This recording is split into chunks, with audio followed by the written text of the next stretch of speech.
अल्हम्दुलिल्लाहि व कफ़ा व सलामुन अला इबादिहिल्लज़ीना इस्तफ़ा अम्मा बअद फ़अऊज़ु बिल्लाहि मिनश शैतानिर रजीम बिस्मिल्लाहिर रहमानिर रहीम वलिमन ख़ाफ़ मक़ाम रब्बिही जन्नतान सदक़ल्लाहु मौलानल अज़ीम वबल्लगना रसूलुहुन नबियुल अमीनुल मतीनुल करीम व नहनु अला ज़ालिका लमिनश शाहिदीन वश्शाकिरीन वल्हम्दुलिल्लाहि रब्बिल आलमीन। आला हज़रत इरशाद फरमाते हैं, पेशे हक मुज़्दा शफ़ाअत का सुनाते जाएंगे, आप रोते जाएंगे, हमको हंसाते जाएंगे। वो साते दी हैं खुदा ने दामने महबूब को, जुर्म खुलते जाएंगे, आका छुपाते जाएंगे। जुर्म खुलते जाएंगे, आका छुपाते जाएंगे। मोहतरम मरहूम असगर साहब के चेहरुम की महफिल में हम बैठे हैं। उनके बेटों ने अशरफ भाई, एहसान भाई, शरीफ भाई और मोहम्मद एहसान भाई, फरमान भाई और सलमान भाई, इन चारों भाइयों ने, आप लोगों ने मिलकर मरहूम के चेहलुम की इस सिलसिले में इस नबी की महफिल को सजाया। अल्लाह पाक कबूल फरमाए, हम सब की हाजिरी को भी कबूल फरमाए और हम सब की हाजिरी की बरकत से, इस जिक्र की बरकत से, हम सब के सुभान अल्लाह अल्हम्दुलिल्लाह कहने की बरकत से मरहूम असगर साहब की मगफिरत फरमाए, कब्र में मौला उन्हें चैन सुकून अता फरमाए। मौत क्या है? मौत जो है एक अल्लाह का अटल फैसला है। मौत हर एक को आएगी। अल्लाह ने कुरान में साफ ऐलान कर दिया, कुल्लु नफ्सिन ज़ाइक़तुल मौत, हर नफ्स को, हर जानदार को मौत का जायका चखना है। मौत से आज तक न कोई बचा है न कोई बच सकता। इसलिए जो दुनिया के अंदर आया है, एक न एक दिन इस दुनिया को छोड़ के अपनी कब्र में जरूर जाएगा। 50 साल भी रहोगे मौत तब भी आएगी, 100 साल जिंदा रहोगे मौत तब भी आएगी, 150 साल भी जिंदा रहोगे मौत तब भी आएगी। यूं कहिए 1000 साल भी जिंदा रहोगे मौत तब भी आएगी। मौत का आना यकीनी है, एक दिन मौत आएगी। मौत से न कोई बचा है न कोई बच सकता है। इसलिए हमें हमेशा मौत की तैयारी करना चाहिए। कुरान पढ़ पढ़ के जिंदगी को गुजारना चाहिए, नमाज की पाबंदी करके जिंदगी गुजारना चाहिए, अपने माँ बाप की खिदमत करके जिंदगी गुजारना चाहिए, पड़ोसियों का हक अदा करके जिंदगी गुजारना चाहिए, उलमा से मोहब्बत करके जिंदगी गुजारना चाहिए। मौत क्या है? आज लोग मौत के नाम से डरते हैं, जनाजे को कांधा नहीं देना चाहते, लोग दफन में जाने के लिए तैयार नहीं होते, मय्यत को कब्र में उतारने के लिए तैयार नहीं होते। याद रखो मुसलमानों, जब मौत आएगी तो 1 सेकंड की भी मोहलत नहीं देगी, 1 मिनट की भी मोहलत नहीं देगी। आज आप इस महफिल में बैठे हैं, ये भी मौत की तैयारी है। कुरान पढ़ना भी मौत की तैयारी है, नमाज़ें पढ़ के जिंदगी गुजारना ये भी मौत की तैयारी है, शरीयत पे अमल करके जिंदगी गुजारना ये भी मौत की तैयारी है। आप जब तक यहाँ बैठेंगे आपकी नेकियों में इजाफा होगा, सुभान अल्लाह कहोगे तब भी नेकियों में इजाफा होगा, सरकार पे दुरूद पाक पढ़ोगे तब भी आपकी नेकियों में इजाफा होगा। हजरत आयशा सिद्दीक़ा रज़ी अल्लाह ताला अन्हा ने सरकार की बारगाह में अर्ज किया था, या रसूल अल्लाह, क़यामत के दिन किसका हश्र शहीदों के साथ होगा? सरकार की बारगाह में अम्मा आयशा सिद्दीक़ा ने अर्ज किया, या रसूल अल्लाह, क़यामत के दिन किसका हश्र शहीदों के साथ होगा? तो तुम्हारे और मेरे नबी ने इरशाद फरमाया, ए आयशा, जो अपनी मौत को रोजाना 20 मरतबा याद करेगा, क़यामत के दिन उसका हश्र शहीदों के साथ होगा। सुभान अल्लाह। सिर्फ जो अपनी मौत को रोजाना 20 मरतबा याद करे, कयामत के दिन उसका हश्र शहीदों के साथ होगा। लेकिन आज हम मौत की तैयारी नहीं करते, अपनी मौत को भूल चुके हैं, अपनी मौत को याद नहीं करते, अपनी कब्र को याद नहीं करते, अपनी आखिरत को याद नहीं करते। लेकिन आप सहाबा की जिंदगी पर गौर करें, खुदा की कसम मुसलमानों, अरे वो सहाबा जिन्हें नबी ने दुनिया ही में जन्नत की बशारत दी थी, ऐसे 10 सहाबी आका के जिन्हें दुनिया ही में नबी ने जन्नत की बशारत दी थी, उन्हीं 10 सहाबा में एक सहाबी हजरत उमर फारूक आजम है। अल्लाह अल्लाह, उनके दिल में अल्लाह का कितना खौफ था। हजरत उमर अल्लाह से कितना डर के जिंदगी गुजारते थे। हजरत उमर फारूक आजम एक सफर पे जा रहे थे, आपने क्या सुना? अल्लाह अकबर मुसलमानों, दौरान सफर आपके कानों से कुरान की तिलावत की आवाज आई। कोई कुरान पढ़ने वाला अल्लाह का कुरान पढ़ रहा था। इन्ना अज़ाब रब्बिका लवाक़ि मा लहू मिन दाफ़ि। अल्लाह कुरान में फरमाता है, बेशक तेरे रब का अजाब जरूर वाक़े होगा। मा लहू मिन दाफ़ि, उसे कोई दफा नहीं कर सकता, उसे कोई नहीं टाल सकता। उमर फारूक आजम के कानों से जब ये आवाज टकराई, हजरत उमर फारूक आजम खौफे खुदा की वजह से जमीन पे गिरे, बेहोश हो गए। हजरत उमर फारूक आजम से कैसर और किसरा के ताजदार अगर डरते थे तो उमर की वजह से नहीं, उमर के बाप की वजह से नहीं, उमर के मक्की होने की वजह से नहीं, उमर के मदनी होने की वजह से नहीं। हजरत उमर फारूक आजम से कैसर और किसरा के ताजदार अगर डरते थे तो इसलिए डरते थे, उमर अल्लाह से डरते थे और सारे के सारे लोग उमर फारूक आजम से डरते थे। इसलिए लोगों, अगर आज हम अपने रब से डरना शुरू कर दें, रब के फरमान पे अमल करना शुरू कर दें, मुस्तफ़ा की शरीयत के मुताबिक जिंदगी गुजारना शुरू कर दें, सच्चे पक्के आशिक़े रसूल बन जाएं, तो दुनिया की कोई ताकत हमारा मुकाबला नहीं कर सकती। लेकिन आज हमें अपने रिस्क को देखना चाहिए, अपनी जिंदगी पर गौर करना चाहिए। रातों दिन हम गुनाह कर रहे हैं, पड़ोसी पड़ोसी को सता रहा है, भाई भाई पे जुल्म कर रहा है, बाप अपने बेटे को घर से निकाल रहा है, कभी बेटा अपने बाप को घर से निकालता है। आपस में इतनी नफरतें हमने पैदा कर ली। जब तक बंदा मरता नहीं तब तक हम उसको देखने नहीं जाते। अगर सांसें भी चल रही हैं हम अपने बाप को देखने के लिए तैयार नहीं। अगर बाप बीमार है, हॉस्पिटल में है, सगा बेटा अपने बाप की अयादत के लिए जाने तैयार नहीं, सगा भाई अपने सगे भाई की अयादत के लिए जाने तैयार नहीं। पड़ोसी का अगरचे दम निकल रहा है, पड़ोसी जाने के लिए तैयार नहीं है। लोगों, हमें अपनी तबीयत के मुताबिक जिंदगी को नहीं गुजारना है, हमें तो शरीयत के मुताबिक जिंदगी को गुजारना है, मुस्तफा के फरमान पे अमल करके जिंदगी गुजारना है। आज तुम भूल गए तुम्हारे और मेरे नबी का दुनिया में आने का मकसद क्या था। तुम्हारे और मेरे नबी दुनिया में तशरीफ लाए, मेरे आका ने खुदा की कसम माँ के कदमों में जन्नत को बताया, बाप को जन्नत का दरवाजा बताया। तुम्हारे और मेरे नबी दुनिया में तशरीफ लाए, आका ने बड़े भाई का मर्तबा बताया, छोटों पर शफकत करने का हुक्म दिया। तुम्हारे और मेरे नबी दुनिया में तशरीफ लाए, आका ने हमें खाने का तरीका बताया, आका ने हमें पीने का तरीका बताया, आका ने हमें सोने का तरीका बताया, आका ने हमें चलने का तरीका बताया, आका ने हमें उठने का तरीका बताया। हर एक चीज के बारे में तुम्हारे और मेरे नबी ने हमें आगाह किया।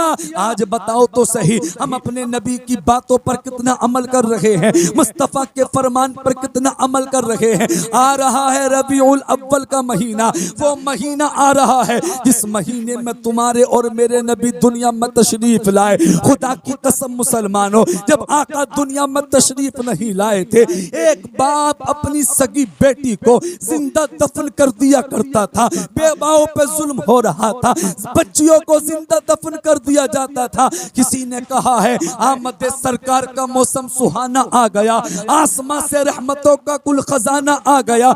मौत ने खुद बच्चियों के कान में आकर कहा, अब ना रोना मुस्कुराने का जमाना आ गया।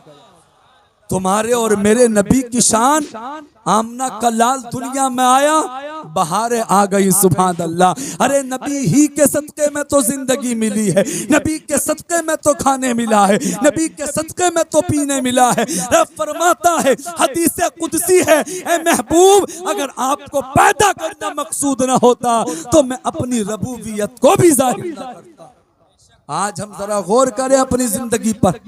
आज हम अपने उसी नबी को नाराज करके जिंदगी गुजार रहे हैं। जिस नबी के सदके में जिंदगी मिली, उस नबी के फरमान पे अमल नहीं करते। आज खुदा की कसम, जैसे ही रबीउल अव्वल शरीफ का महीना नजर आएगा, आशिक़े रसूल, आशिक़े मुस्तफ़ा, खुदा की कसम अपने घरों की छतों पर झंडे लगाएंगे। कुछ लोगों के पेट में दर्द होगा, कुछ लोग कहेंगे झंडे लगाने का सबूत कहां से है, झंडे तुम कहां से लगाते हो। मैं उन जालिमों से कहना चाहूंगा, अगर झंडों का फतवा लगाना है तो हम पे न लगाओ, जिब्रील पे लगाओ। झंडे लगाना किसी दुनियादार की सुन्नत नहीं है, हजरत जिब्रील की सुन्नत है। जब तुम्हारे और मेरे नबी दुनिया में तशरीफ लाए थे, अल्लाह ने हुक्म दिया था, जिब्रील जल्दी से 3 झंडे लो, मेरा महबूब दुनिया में आ गया है। एक झंडा मशरिक में लगा दो, एक झंडा मगरिब में लगा दो, और एक झंडा खाने काबा की छत पे लगा दो।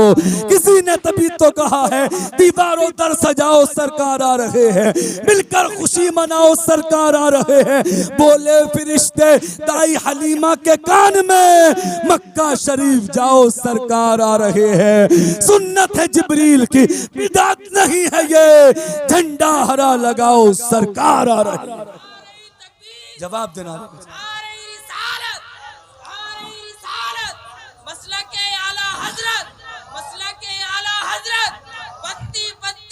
या रसूल, या बत्ती बत्ती फूल फूल, नारे तकबीर, सरकार की आमद, मरहबा सरकार की मरहबा। नारे तकबीर, नारे रिसालत। अगर कोई गुस्ताखे रसूल तुमसे कहे झंडे क्यों लगाते हो, तो कहना अल्लाह ने झंडा लगवाया। अपने महबूब की आमद पर अल्लाह ने झंडा लगवाया। किससे लगवाया? फिरिश्तों के सरदार हजरत जिब्रील अमीन से लगवाया। एक झंडा मशरिक में लगवाया, एक झंडा मगरिब में लगवाया, और एक झंडा खाने काबा की छत पर लगवाया। खुदा की कसम मुसलमानों, और मेरे नबी की वालदा हजरत आमना तो कहती हैं, जब मेरे बेटे की विलादत का वक्त अनकरीब हुआ, खुदा की कसम मुसलमानों, तो हजरत आमना कहती हैं, मैंने क्या देखा, कोई मेरे सामने खड़ा है, बार बार आवाजें लगा रहा है, ऐ जाने आलम दुनिया में तशरीफ ले आइए, ऐ ताहा व यासीन दुनिया में तशरीफ ले आइए। हजरत आमना कहती हैं, मैंने देखा कोई मेरे सामने खड़े होके बार बार सदा लगा रहा है। फिर मैंने क्या देखा, दिन आ रहा था, रात जा रही थी, और मेरा बेटा दुनिया में तशरीफ ला रहा था। आला हजरत फरमाते हैं, सुबह तैबा में हुई, पट्टा है बाढ़ा नूर का, सदका लेने नूर का, आया है तारा नूर का, मैं गदा तू बादशाह, भर दे प्याला नूर का, नूर दिन दूना तेरा दे डाल सदका। ये तुम्हारे और मेरे नबी की शान है। चांद नजर आएगा, आज चांद की 29 तारीख है सफरुल मुजफ्फर की। आज चांद नजर नहीं आया तो कल को इंशाल्लाह चांद नजर आएगा रबीउन नूर का। परसों पहली तारीख होगी, और आज अगर चांद नजर आया कल को रबीउन नूर की पहली तारीख होगी। तुम्हारे और मेरे नबी सुबह सादिक के वक्त दुनिया में तशरीफ लाए। अल्लाह अकबर मुसलमानों, तो लोगों हमें अपने मुस्तफ़ा से मोहब्बत करके जिंदगी को गुजारना है। दुनिया की हर चीज से ज्यादा नबी से मोहब्बत करो।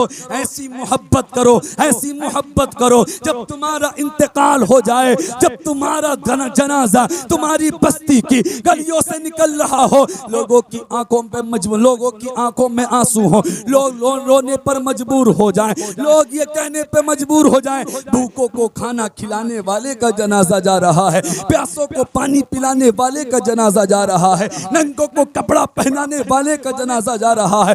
लोग ये कहने पे मजबूर हो जाएं, नमाजी का जनाजा जा रहा रहा है, गाजी का जनाजा जा रहा है, हाजी का जनाजा जा रहा है, कुरान पढ़ने वाले का जनाजा जा रहा है।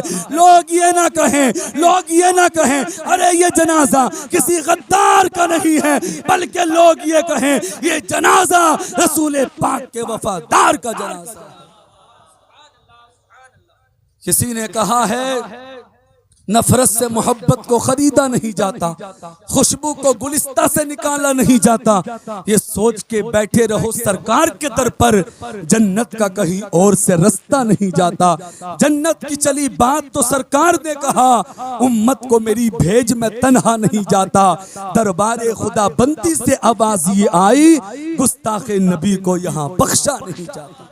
सच्चे पक्के आशिक़े रसूल बन जाओ।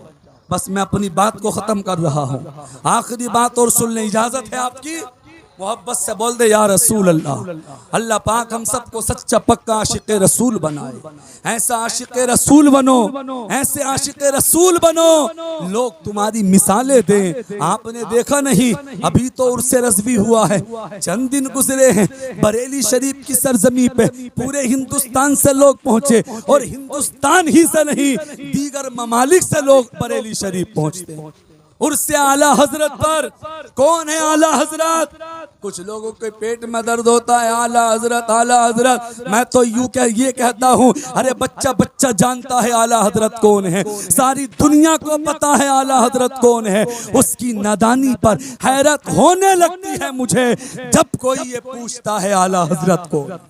जानते हो आला हजरत कौन है? आज हमारे 4-5 साल के बच्चे को बोलने की तमीज नहीं, बात करने का सलीका नहीं, लेकिन आला हजरत फरमाते हैं जब मेरी उम्र 3.5 साल की थी तो मैंने 3.5 साल की उम्र में अरबी में गुफ्तगू की। आला हजरत फरमाते हैं जब मेरी उम्र शरीफ 4 साल की थी तो आला हजरत ने 4 साल की उम्र में कुरान पाक का नाजरा मुकम्मल कर लिया था। आला हजरत की उम्र जब 6 साल की हुई तो आला हजरत ने रबीउल नूर के महीने में खुदा की कसम ईद मिलादुन नबी के मौके पर बहुत बड़े मजमे में उलमा की मौजूदगी में मुफ्तियाने किराम की मौजूदगी में 2 घंटे नबी की शान में तकरीर की।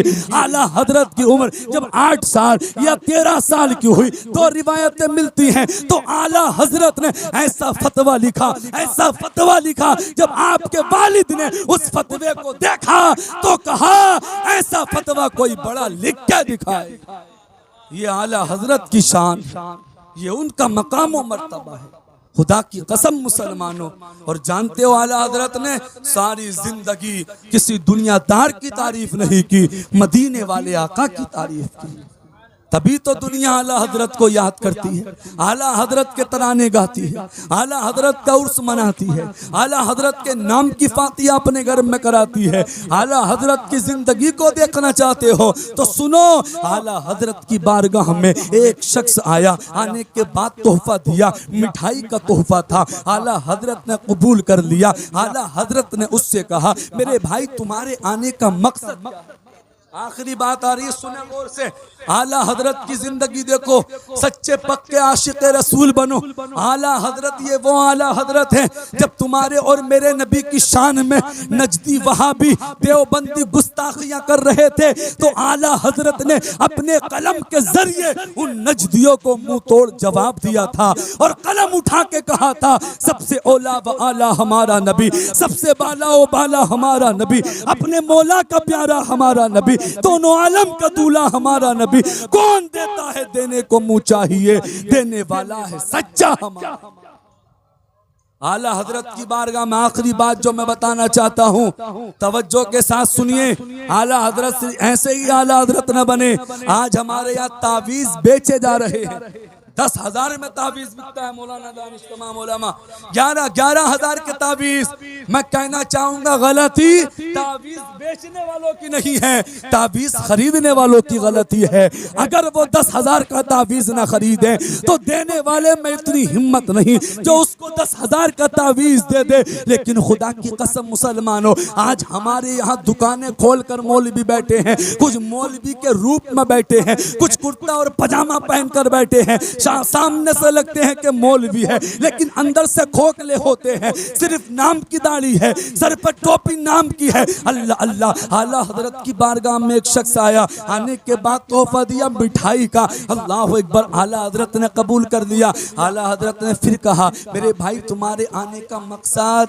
कहा, बस हुजूर आपका दीदार करने और आपसे मुलाकात करने के लिए आया था। आखिरी जुमला तवज्जो से सुना। आला हजरत की शान देखें। फिर चंद मिनट गुजरे, आला हजरत ने फिर कहा, भाई बताओ तो सही आने की वजह क्या है? कुछ तो तुम्हारी वजह होगी आने की। अल्लाह अल्लाह। कहा, मेरी कोई वजह नहीं आने की, बस आपसे मुलाकात करना चाहता था, इसीलिए आपके पास ये तोहफा लेकर आया। तीसरी मर्तबा फिर आला हजरत ने कहा, मेरे भाई आने का कोई मकसद हो तो मुझे अभी बता दो। कहा, मेरा कोई आने का खास मकसद नहीं, आपसे मुलाकात करना चाहता था, आपके चेहरे की ज़ियारत करना चाहता था। जब 3 मर्तबा आला हजरत ने उससे सवाल किया और उसने कोई काम कोई मकसद न बताया, तो आला हजरत ने उसके तोहफे को यानी उस मिठाई को अपने घर को भिजवा दिया। जब मिठाई को घर को भिजवा दिया, जब मिठाई घर चली गई, थोड़ी देर के बाद वो आने वाला शख्स कहने लगा,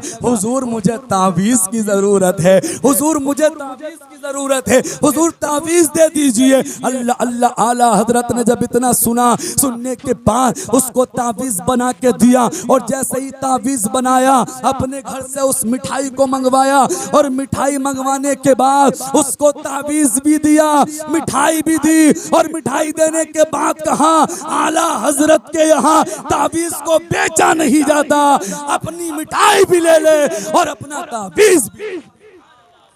ये आला हजरत की शान, ये आला हजरत का मकाम मर्तबा है। आला हजरत खुद फरमाते हैं, अगर कोई मेरे दिल के 2 टुकड़े करे तो एक टुकड़े पर ला इलाहा इल्लल्लाह लिखा होगा, दूसरे पे मुहम्मदुर रसूलुल्लाह लिखा होगा। आला हजरत कलम उठाते हैं, नबी की शान में लिखते हैं, जमीनो जमा तुम्हारे लिए, मकीनो मक्का तुम्हारे लिए, चुनीनो चुना तुम्हारे लिए, बने तो जहां तुम्हारे लिए, दहन में ज़बा तुम्हारे लिए, बदन में है जा तुम्हारे लिए, हम आए यहाँ तुम्हारे लिए, उठे भी वहां तुम्हारे लिए। ये आला हजरत की शान। इसलिए लोगों, नबी के सच्चे गुलाम बन जाओ, अपनी मौत को याद करके जिंदगी गुजारो। जो आयत करीमा मैंने पढ़ी उसका तर्जमा सुन ले, अगर उस पर तकरीर होने लगी तो घंटों गुजर जाएंगे। अल्लाह कुरान में फरमाता है, वलिमन खाफ मकाम रब्बिही जन्नतान। अल्लाह फरमाता है, जो अपने रब के हुजूर खड़े होने से डरा, उसके लिए 2 जन्नतें हैं। खौफे खुदा दिल में पैदा करो। जब तुम्हारे दिल में खौफे खुदा होगा, आप मौत की भी तैयारी करेंगे, शरीयत पे भी अमल करेंगे, अपनी जिंदगी को अच्छा कर लो। जिसकी जिंदगी अच्छी उसकी मौत अच्छी, जिसकी मौत अच्छी उसकी कब्र अच्छी, जिसकी कब्र अच्छी उसकी आखिरत अच्छी, और जिसकी आखिरत अच्छी उसकी जन्नत पक्की। आला हजरत फरमाते हैं, उनकी महक ने दिल के ऊंचे खिला दिए हैं, जिस राह चल दिए हैं कूचे बसा दिए हैं। अल्लाह क्या जहन्नम अब भी न सर्द होगा। रो रो के मुस्तफा ने दरिया बहा दिए हैं, रो रो के मुस्तफा ने दरिया बहा दिए हैं। और आला हजरत फरमाते हैं, चमक तुझसे पाते हैं सब पाने वाले, मेरा दिल भी चमका दे चमकाने वाले, बरसता नहीं देखकर अब्र रहमत, बदों पर भी बरसा दे बरसाने वाले। बहुत अच्छा आपने सुना। वक्त अगर होता तो तकरीर आगे को बढ़ती। अजान का भी वक्त करीब है। अल्लाह पाक कबूल फरमाए, मरहूम असगर साहब की मगफिरत फरमाए। जितने उलमा आप सामईन मौजूद हैं, मौला सबके मुस्तकबिल को रोशन फरमाए। इंशाअल्लाह कभी मुलाकात हुई तो इंशाअल्लाह और गुफ्तगू तफसीली होगी। अल्लाह पाक इस महफिल को कबूल फरमाए। दिल से कलमा शरीफ पढ़ लें, ला इलाहा इल्लल्लाहु मुहम्मदुर रसूलुल्लाह। इस्लाम जिंदाबाद।